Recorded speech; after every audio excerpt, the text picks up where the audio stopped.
The salvage bay of the Kethvar research station hummed with anticipation as the massive human vessel was slowly guided into position. Chief Science Officer Zarthul watched through the observation deck's reinforced windows, his 4 eyes tracking every detail of the alien ship that had drifted into their territory 3 cycles ago. "Preliminary scans are complete, sir," announced his assistant Velkani, her tentacles dancing over the holographic interface. "The vessel appears to be a military craft, designation unknown. No life signs detected." Zarthul's mandibles clicked thoughtfully. The Galactic Federation had been aware of the humans for only a few rotations now, ever since first contact had been established with their diplomatic corps. They were a young species, barely having achieved faster-than-light travel, yet they had somehow managed to petition for Federation membership. Most of the elder races viewed them as curiosities, primitive mammals who had stumbled into space through luck rather than true advancement. "Begin the analysis protocols," Zarthul ordered. "I want to know everything about this craft. Hull composition, weapon systems, propulsion methods, everything." The human ship was enormous by Federation standards, easily 3 times the size of a typical Kethvar cruiser. Its hull was a dull gray metal that seemed to absorb light rather than reflect it. Strange protrusions and angular surfaces covered its exterior, giving it an almost organic appearance that unsettled many of the research team. Senior Engineer Mordak approached the observation platform, his heavy footsteps echoing through the chamber. As one of the Federation's most renowned military analysts, he had been specifically requested for this project. "Initial visual inspection reveals several concerning elements," Mordak rumbled, his deep voice carrying the weight of decades of experience. "Those protrusions along the hull appear to be weapons emplacements, but they're unlike anything in our databases." Zarthul leaned forward, studying the massive vessel more closely. "How so?" "Federation weapons are typically energy-based. Plasma cannons, particle beams, ionic disruptors. These appear to be kinetic projectile systems, but on a scale we've never encountered. The bore diameter alone suggests projectiles larger than most Federation fighters." Velkani's tentacles stiffened with alarm. "Kinetic weapons? But that's so primitive. Why would an advanced species rely on such crude technology?" Mordak's expression darkened. "That's what concerns me. Either they're more primitive than we thought, or there's something we don't understand about kinetic weapons at this scale." The first team of researchers boarded the human vessel 2 hours later, equipped with atmospheric suits and recording equipment. The airlock they chose was one of dozens scattered across the ship's hull, each one large enough to accommodate vehicles rather than just personnel. Team leader Crixon led the initial exploration, his movements cautious as they entered what appeared to be a cargo bay. Emergency lighting cast eerie shadows across the vast space, revealing row upon row of stored equipment. "By the ancestors," whispered Technician Yulmar, his scanner trembling in his grasp. "The storage capacity of this single bay exceeds that of our entire research station." Crixan moved deeper into the bay, documenting everything. Massive mechanical suits hung from overhead rails, each one 3 times the height of a Federation soldier. Strange wheeled vehicles sat in neat rows, their purpose unclear, but their construction suggesting they were designed for warfare. "Sir, you need to see this," called out another team member from across the bay. The team gathered around what appeared to be a weapons cache. Projectile weapons of various sizes were stored in reinforced containers, along with corresponding ammunition. The smallest of these weapons was larger than Federation personal defense systems, while the largest required multiple beings to even attempt to move. "These aren't ceremonial," Crixon realized with growing unease.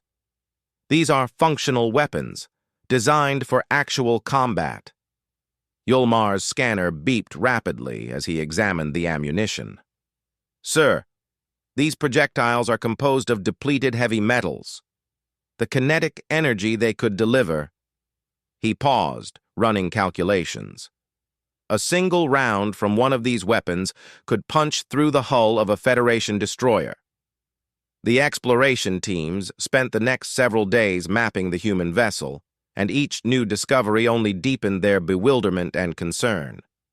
The ship was not just a military vessel, it was a mobile fortress designed for prolonged warfare. In what appeared to be crew quarters, they found personal effects that painted a disturbing picture of human military culture. Combat manuals filled with tactics that seemed barbarically direct. Personal weapons stored in individual lockers, suggesting every crew member was expected to fight. Most disturbing were the recreational materials, entertainment systems filled with programs glorifying warfare and violence. "Look at this," said Dr. Hevlon, the expedition's xenopsychologist, as she studied a collection of human books. "These aren't just technical manuals. These are historical accounts of their wars." She activated a translation interface and began reading passages aloud. The other researchers gathered around, listening with growing horror to accounts of human conflicts. Battles that lasted for years, entire cities destroyed, millions of casualties accepted as necessary costs of victory. "This can't be accurate," Velkani protested. "No species could be this violent and still achieve space travel. They would have destroyed themselves first." Dr. Hevlon continued reading, her voice becoming more strained with each passage. "According to these records, they've fought continuously throughout their history, not just occasional conflicts, but constant warfare spanning their entire civilization." The engineering teams, meanwhile, were making discoveries that challenged everything they thought they knew about technology and warfare. The ship's power systems were crude but effective, designed with redundancy that bordered on paranoia. Everything was built to keep functioning even after suffering massive damage. Chief Engineer Takamore examined the vessel's armor plating with growing amazement. "This isn't just protective coating," he explained to his team. "This is layered defensive architecture. Multiple types of armor, each designed to defeat different weapon systems." The armor was clearly battle-tested. Scorch marks, impact craters, and repair welds covered nearly every surface. This ship had seen extensive combat and had survived encounters that would have destroyed most Federation vessels. "Sir," called out one of his assistants from deep within the ship's interior, "you need to see the medical bay." The medical facilities were unlike anything in Federation experience. Where Federation medical bays were designed for routine health care and minor injuries, the human medical bay was clearly designed for trauma surgery under combat conditions. Automated surgical systems capable of major operations, blood storage units, even what appeared to be facilities for replacing lost limbs with mechanical alternatives. "They're prepared for their crew to be severely injured," Dr. Hevlon observed, her xenopsychological training helping her interpret the implications. This level of medical preparation suggests they expect heavy casualties as a normal part of operations. But it was in the ship's central command center that the research team made their most disturbing discovery. The command systems were designed for something Federation military doctrine had never seriously considered: extended combat operations against multiple superior enemies. The tactical displays could track thousands of targets simultaneously. Communication systems were designed to coordinate with hundreds of other ships. Most ominously, the command protocols included procedures for something called scorched earth operations, apparently involving the deliberate destruction of entire systems to deny them to enemies. This isn't just a warship, Mordak realized as he studied the command systems. This is designed for the kind of warfare we thought was impossible, total war on a galactic scale. Zarthul found himself staring at tactical manuals that described strategies completely foreign to Federation thinking.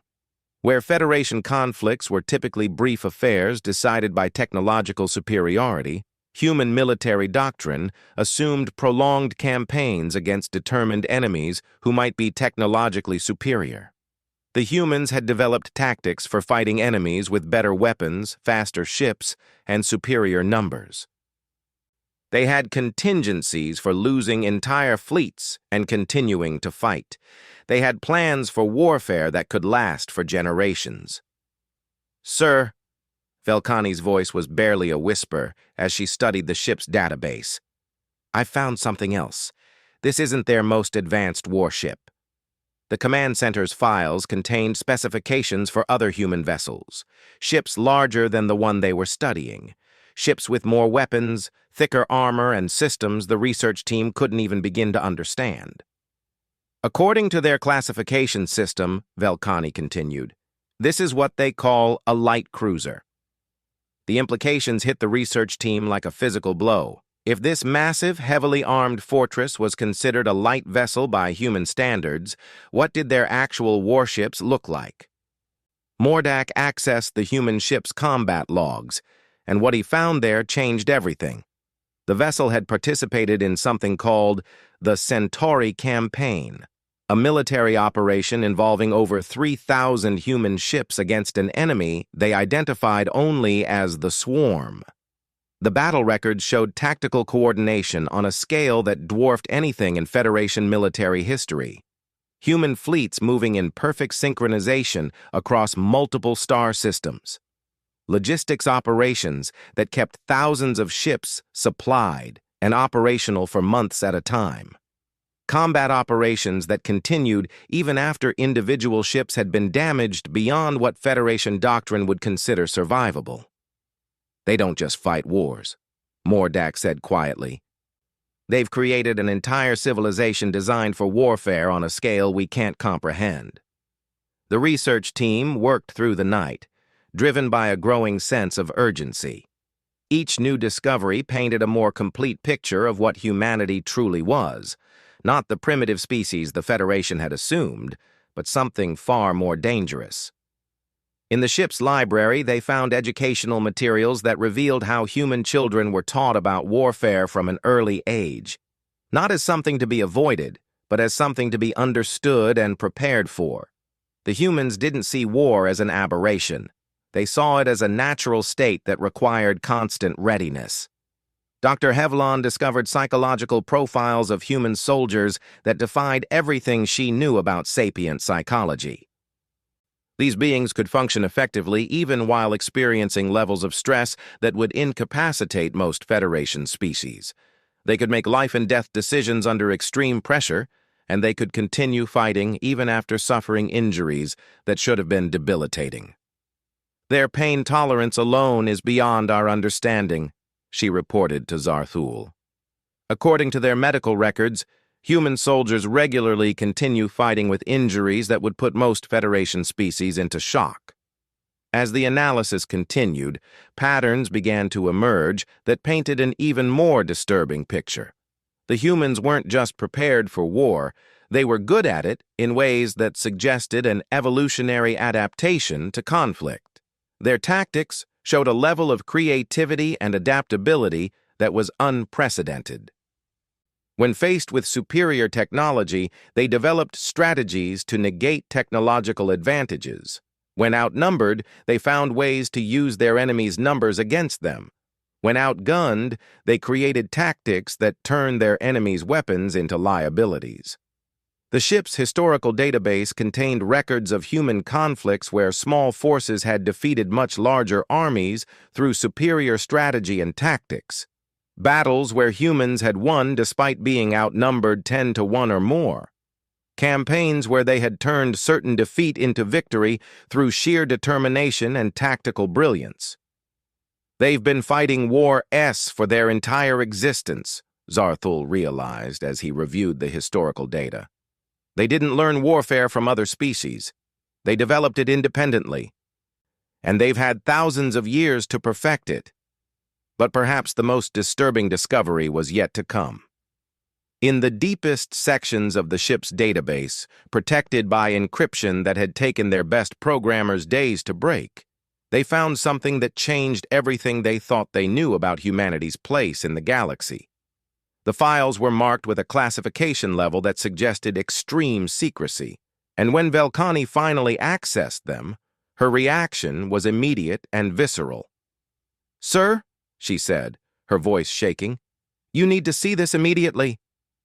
Zarthul and the senior staff gathered around the display, and what they saw there filled them with a dread that would haunt the research station for cycles to come. The files contained detailed intelligence reports about every major species in the Federation.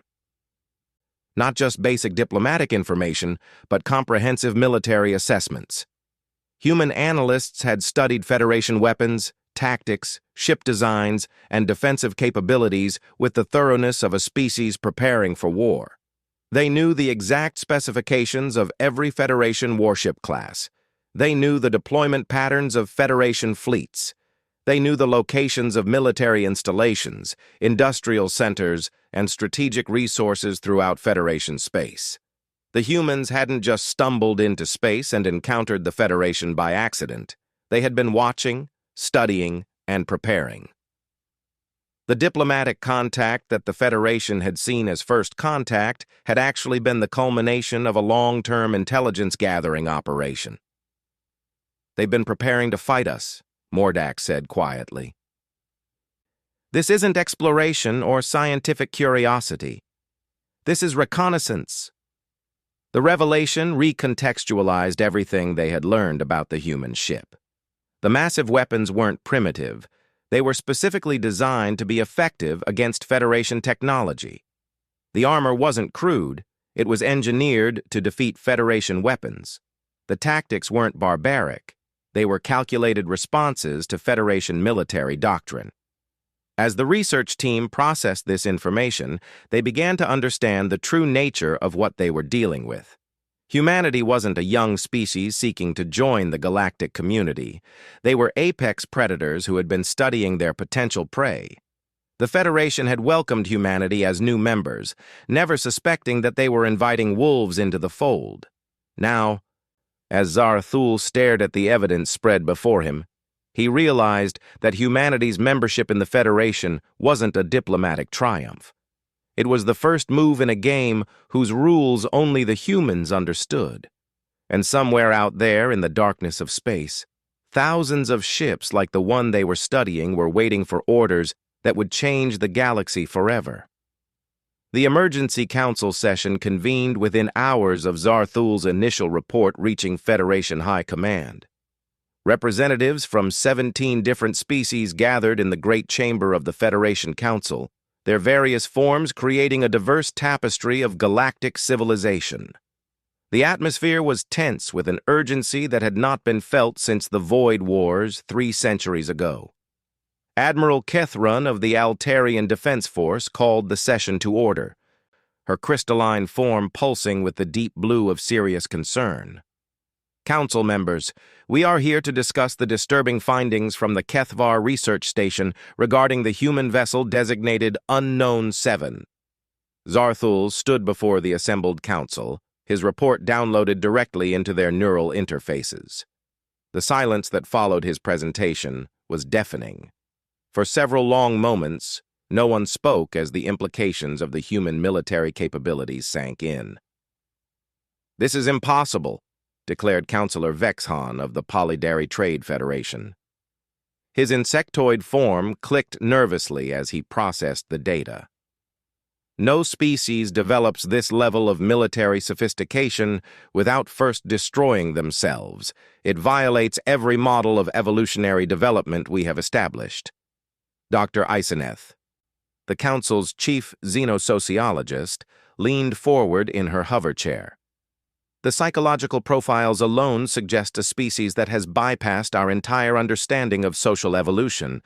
They appear to have weaponized cooperation itself." Admiral Kethrun activated a holographic display showing Federation military strength versus the estimated human capabilities based on the single ship analysis. The comparison was stark and sobering.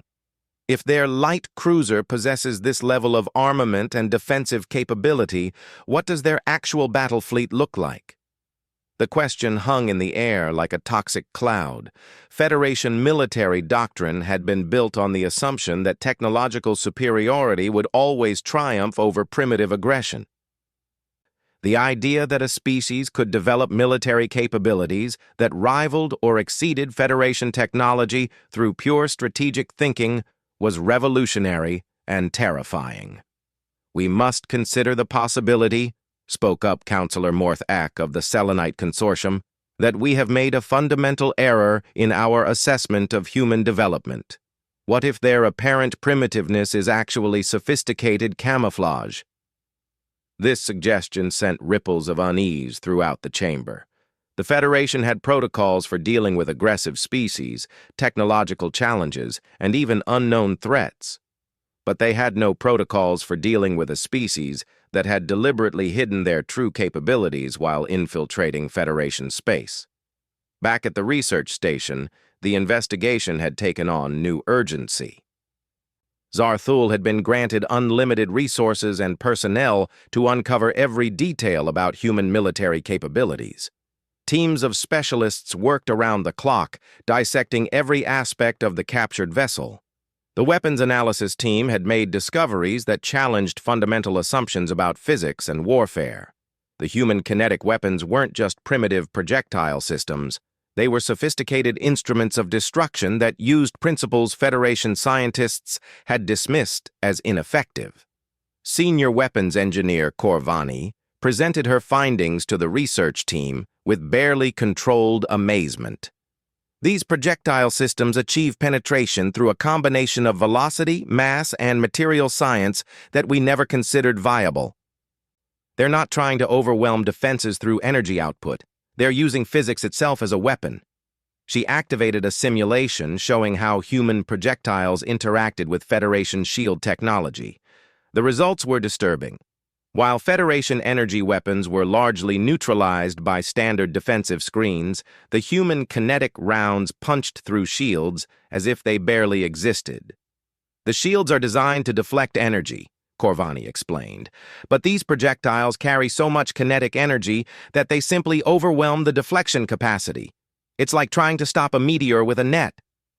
The team discovered that human weapons were designed with this specific advantage in mind. Their ammunition was crafted from materials that remained stable at the extreme velocities needed to penetrate Federation defenses. The weapons themselves were built to handle the enormous stresses involved in accelerating these projectiles to significant fractions of light speed. But it was the tactics surrounding these weapons that truly impressed and horrified the research team. The humans had developed firing solutions that accounted for faster-than-light evasive maneuvers.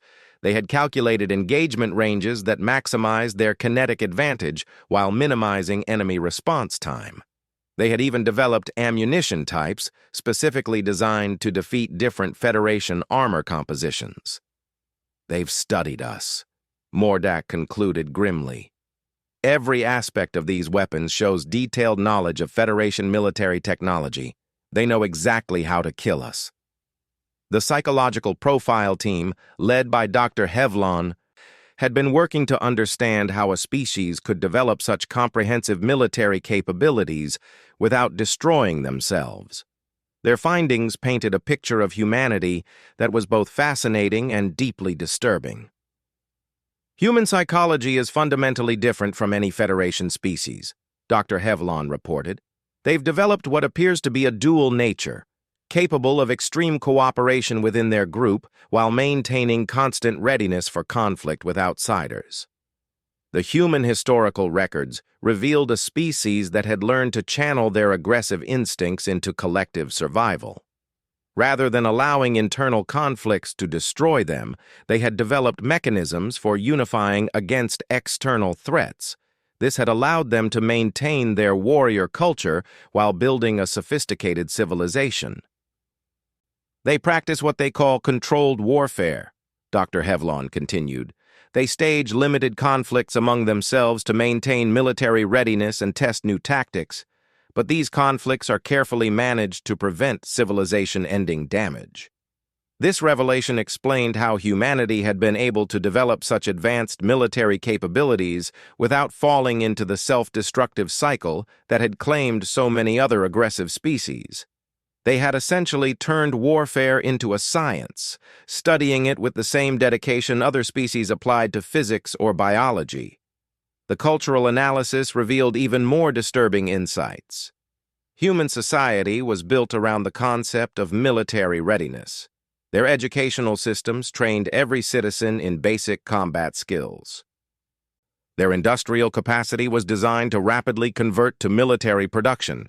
Their entire civilization was essentially a military machine disguised as a peaceful society. Look at their entertainment. Dr. Hevlon showed the council representatives recorded examples of human recreational activities. Combat sports, war games, military simulations, they practice fighting for fun. The team discovered that humans had institutions dedicated entirely to the study of warfare. Military academies where the best minds in their civilization spent years learning how to wage war more effectively. Research institutions that applied scientific methodology to the development of weapons and tactics. Industrial complexes that existed solely to produce instruments of war. This isn't a species that has military capabilities, Dr. Hevlon concluded. This is a species that has organized their entire civilization around the optimization of warfare. Meanwhile, the technical analysis teams were uncovering design principles that challenged Federation understanding of engineering. The human ship wasn't just built to fight, it was built to keep fighting under conditions that would disable Federation vessels. The damage control systems were particularly impressive. Automated repair systems that could seal hull breaches, reroute damaged systems, and even reconstruct destroyed components using onboard manufacturing facilities. The ship was designed to remain operational even after sustaining damage that Federation engineers would consider catastrophic. They've built redundancy into everything, Chief Engineer Takmor explained to his team. Not just backup systems, but backup systems for the backup systems. This ship could lose 60% of its primary systems and still remain combat effective. The power distribution network was a masterpiece of military engineering. Instead of centralized power generation that could be disabled by a single hit, the humans used distributed systems that could isolate damage and reroute power through alternative pathways. Even if multiple power systems were destroyed, the ship would continue to function. The life support systems showed the same philosophy. Multiple independent air recycling systems, distributed food storage, redundant water purification, everything needed to sustain the crew through extended combat operations. The ship could support its crew for months without resupply, even while under constant attack. But perhaps most impressive was the ship's computer system. Federation cybersecurity experts had spent days trying to understand the human data networks, only to discover that the humans had built their systems with the assumption that they would be compromised. They've created what they call compartmentalized architecture, explained Chief Data Analyst Zervoth. Each system is isolated from the others, so compromising one doesn't provide access to anything else. It's incredibly inefficient by our standards, but it's also nearly impossible to fully disable through electronic warfare. The humans had also built their computers with the ability to function independently if disconnected from the network.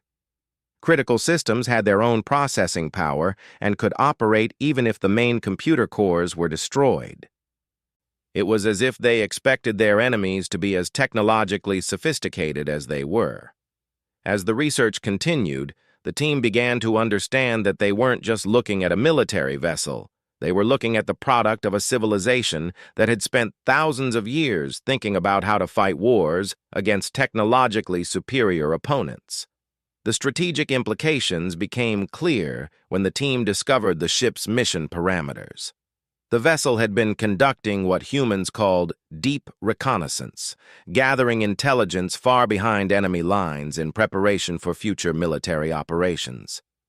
They've been mapping our entire defensive network, Admiral Keth Runn realized as she reviewed the intelligence data. Ship movements, base locations, resource distribution, communication networks. They know everything about our military infrastructure. The human intelligence gathering had been comprehensive and sophisticated. They had identified every Federation military installation, cataloged every ship type, and even mapped the personal relationships between key military commanders. They had built a complete picture of Federation military capabilities and weaknesses. "This isn't just preparation for war," Counselor Vexhan observed with growing alarm. "This is preparation for conquest." The Federation Council faced a crisis unlike anything in their history. They had welcomed humanity as new members, never suspecting that they were essentially handing over their entire civilization to a species that had been preparing to destroy them. The debate that followed was intense and desperate. Some counselors argued for immediate military action to neutralize the human threat. Others insisted that diplomacy could still prevent conflict. A few suggested that the Federation should attempt to learn from human military innovations to better defend themselves. "We cannot fight them with conventional tactics," Admiral Kethrun warned the Council. "They've studied our doctrine for decades and developed countermeasures for everything we might attempt. If we engage them militarily, we'll be fighting on their terms with their rules." Dr. Eiseneth proposed a different approach. "Perhaps we should consider why they've gone to such elaborate lengths to infiltrate, rather than simply attack. They could have launched a surprise assault years ago when we were completely unprepared. The fact that they haven't suggests they might prefer a solution that doesn't involve total war." This observation sparked a new line of thinking. If humanity was truly as militarily capable as the evidence suggested, their restraint in not attacking immediately implied strategic thinking that went beyond simple conquest. "Maybe they're not planning to destroy us," suggested Counselor Morthak. "Maybe they're planning to rule us." The implications of this possibility were somehow even more disturbing than the prospect of outright war. A humanity that sought to dominate rather than destroy the Federation would be almost impossible to resist. They had studied Federation psychology as thoroughly as they had studied Federation military capabilities. Back on the research station, new discoveries continued to emerge from the human vessel. The crew quarters contained personal items that provided insight into individual human psychology. The humans weren't emotionless military machines. They were complex beings who happened to be extraordinarily good at warfare. Personal photographs showed humans engaged in activities that seemed incompatible with their warrior culture, caring for young, creating art, pursuing scientific research. Yet these same individuals could apparently transform into lethal combatants when circumstances required it. "They're not inherently evil," Dr. Hevlon reported after studying personal effects from the ship. "They're social beings who form strong emotional bonds and care deeply about their communities. But they've learned to direct their protective instincts outward in ways that make them incredibly dangerous to anyone they perceive as a threat." This psychological profile suggested that humanity's military capabilities were driven not by aggression for its own sake, but by an overwhelming determination to protect what they valued. They had become apex predators not because they enjoyed conflict, but because they refused to allow anyone to threaten their survival. The research team discovered that human military training emphasized protection of non-combatants and civilians. Their tactical manuals included extensive protocols for minimizing civilian casualties and protecting cultural sites. They weren't indiscriminate destroyers. They were surgical in their application of violence. "This is almost worse than mindless aggression," Zarthul observed. "They've learned to wage war efficiently and effectively while maintaining moral standards. They're not monsters. They're professionals." As the analysis of the human vessel neared completion, the research team faced a sobering reality. They had uncovered evidence of a species that had solved the fundamental problem of warfare: how to be devastatingly effective in combat while maintaining a stable civilization. The Federation had always assumed that any species capable of such military prowess would be too unstable to pose a long-term threat. The discovery that humanity had achieved both military supremacy and social stability changed everything about how the galaxy would need to prepare for the future. The final reports being prepared for Federation High Command painted a picture of a threat unlike anything previously encountered. Humanity wasn't just a military power, they were a military power that thought strategically, planned comprehensively, and executed their plans with terrifying precision. As Zarthul prepared his final briefing, he realized that the Federation was facing a choice that would determine the fate of galactic civilization. They could attempt to fight humanity and almost certainly lose, or they could find a way to coexist with a species that had systematically prepared to dominate them. The human ship sat in the research bay like a silent promise of what was to come. Soon, humanity would make their intentions clear, and the galaxy would discover whether their years of preparation had been for conquest, domination, or something else entirely. Whatever humanity's ultimate goals, one thing was certain: the balance of power in the galaxy had already shifted forever. 3 weeks after the discovery of the human intelligence files, Federation space buzzed with unprecedented military activity. Fleets that had been scattered across their territories for decades were being recalled and consolidated. Emergency defense protocols that existed only in theoretical documents were being implemented across every major Federation world. Admiral Kethrun stood in the command center of Federation Central Command, watching displays that showed the movement of thousands of ships. For the first time in Federation history, every member species was contributing their full military strength to a unified defense force. The sight should have been inspiring, but Kethrun knew the truth. They were gathering their forces not for victory, but for survival. "Status report," she commanded, her crystalline form pulsing with the amber of controlled anxiety. 1,700 combat vessels assembled at the primary defense line, reported her aide, Commander Yilseth. Another 800 in reserve positions. All Federation shipyards are working at maximum capacity to produce additional vessels. The numbers were impressive by any previous standard, but the human vessel analysis had revealed how inadequate Federation military strength really was. Their energy weapons, their shields, their tactics, everything had been developed for conflicts between species with similar technological approaches. Against humanity's kinetic weapons and unconventional strategies, their massive fleet might prove to be nothing more than targets.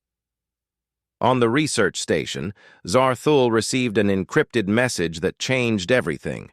The communication came through diplomatic channels but carried authentication codes that identified it as originating from the highest levels of human government. "Esteemed colleagues," the message began, using perfect Federation formal language, "we understand that you have been examining one of our vessels. We request a meeting to discuss matters of mutual interest." The message included coordinates for a meeting point in neutral space and a time frame that gave the Federation exactly 72 hours to respond. The implications were clear. Humanity knew about the analysis, they knew about the Federation's military preparations, and they were ready to make their intentions known. Admiral Kethrun received the message within minutes and immediately convened an emergency council session. The Great Chamber filled once again with representatives from across the Federation, but this time the atmosphere was different.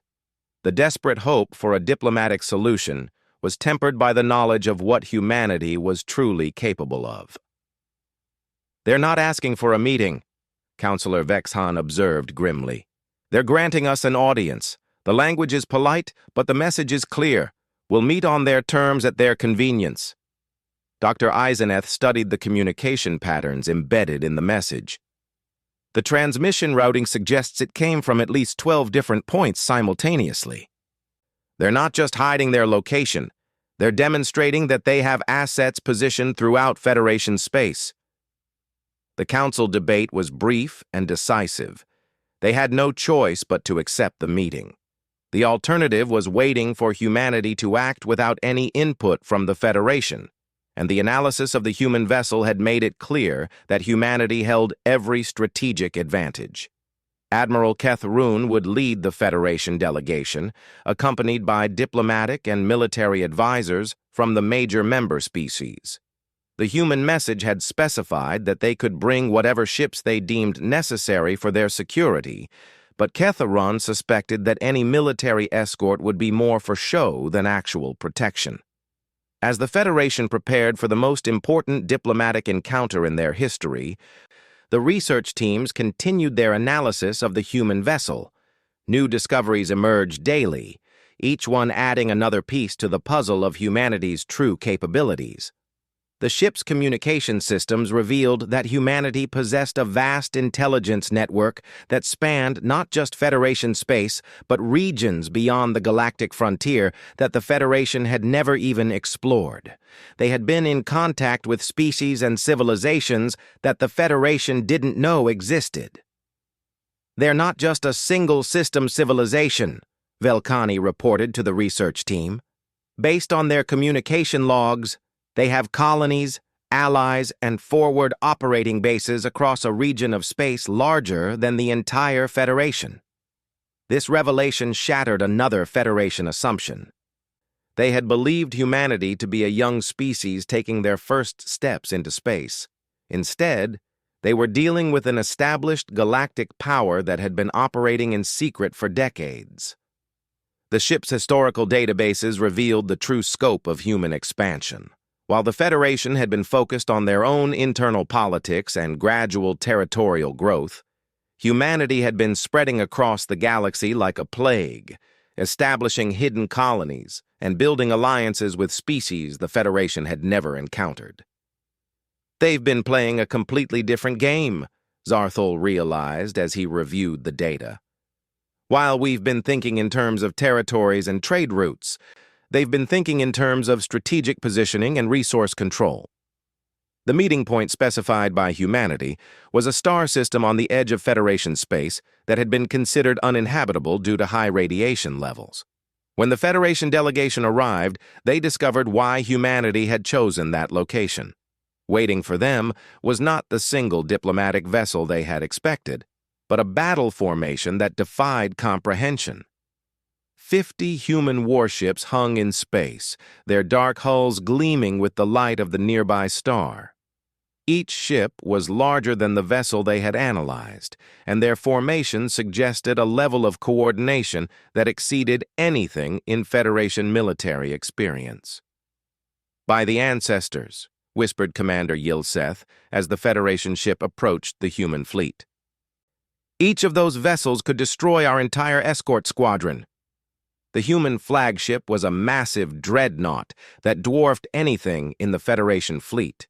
Its hull was scarred with battle damage from conflicts the Federation could only imagine, and its weapons bristled with the promise of devastating force.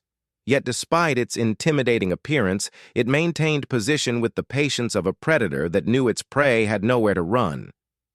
The Federation delegation was received aboard the human flagship with ceremony that spoke of a sophisticated diplomatic culture. The corridors they walked through showed evidence of artistic achievement alongside military functionality.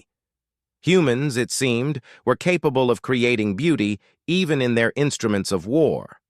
Admiral Sarah Chen, the human fleet commander, greeted the Federation delegation in a conference room that could have been found on any Federation vessel. Her appearance was unremarkable by human standards: medium height, graying hair, and eyes that seemed to miss nothing. But her presence filled the room with an authority that made it clear she was speaking for all of humanity. "Welcome aboard the UES Determination," Admiral Chen said, gesturing for the Federation representatives to be seated. "I trust you found our vessel informative during your analysis." The casual reference to the research station's activities sent a chill through the Federation delegation. Not only did humanity know about their analysis, but they were speaking about it as if it had been expected. "Before we begin formal discussions," Admiral Chen continued, "I want to address what I'm sure is your primary concern. Yes, we have been preparing for war with the Federation for the past 15 years. Yes, we have the capability to defeat any military response you might mount. And yes, we could have initiated hostilities years ago, when you would have been completely defenseless. The blunt admission eliminated any possibility of diplomatic maneuvering or negotiation from a position of imagined strength. Admiral Kethrun found herself facing a situation no Federation military training had prepared her for, negotiating with an enemy who held every advantage but had chosen not to use them. The question you should be asking, Admiral Chen said, is not whether we can defeat you, but why we haven't. Dr. Iseneth, drawing on her diplomatic experience, ventured to ask the obvious question. What does humanity want from the Federation? Admiral Chen activated a holographic display that showed the galaxy from a perspective the Federation had never seen. Human territory was marked in red, revealing a sphere of influence that encompassed thousands of star systems. Federation space, marked in blue, appeared as a small cluster surrounded by the vast red network of human expansion. What we want, Admiral Chen said, is what we've always wanted: security for our people and the freedom to pursue our own destiny. The Federation represents neither a threat nor an opportunity to us directly. You're simply in the way of something much more important. The display changed to show regions of space beyond the galactic rim, areas that Federation science had always assumed were empty. But the human map showed something else: structures of incredible size moving through the void between galaxies. 3 years ago, our deep space monitoring stations detected the Devourers, Admiral Chen explained. They're not a species in any sense you would recognize. They're something else entirely, a force that consumes entire civilizations to fuel their expansion into our galaxy. The Federation delegation stared at the display in stunned silence. The structures shown on the human map were larger than star systems, moving through space with purpose and intelligence that suggested a level of technological advancement beyond anything known to galactic civilization. Our analysis indicates they'll reach the outer edge of our galaxy in approximately 18 months, Admiral Chen continued. When they arrive, they'll begin systematic consumption of every inhabited system they encounter. The Federation, human space, and every other civilization in the galaxy will be targets. Admiral Kethrun found her voice, though it took considerable effort.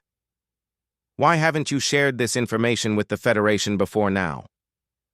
Because your response would have been predictable and useless, Admiral Chen replied without diplomatic softening. You would have attempted to organize a defense using Federation military doctrine and technology. You would have failed, and the Devourers would have faced no organized resistance when they arrived. The human admiral gestured to another section of the display, showing detailed analyses of Federation military capabilities compared to estimated Devourer technology. The comparison was devastating. Federation weapons would be essentially useless against the alien constructs, and Federation defensive strategies would crumble within hours of first contact. Humanity spent the last 15 years preparing to fight the Devourers, Admiral Chen explained. Everything we've done, the infiltration of Federation space, the intelligence gathering, the military preparations, has been focused on that threat. Dr. Iseneth began to understand the scope of human planning. You've been studying us to determine whether we could be useful allies against this threat. Correct. Our analysis concluded that Federation technology and tactics are unsuitable for the type of warfare the Devourers will require.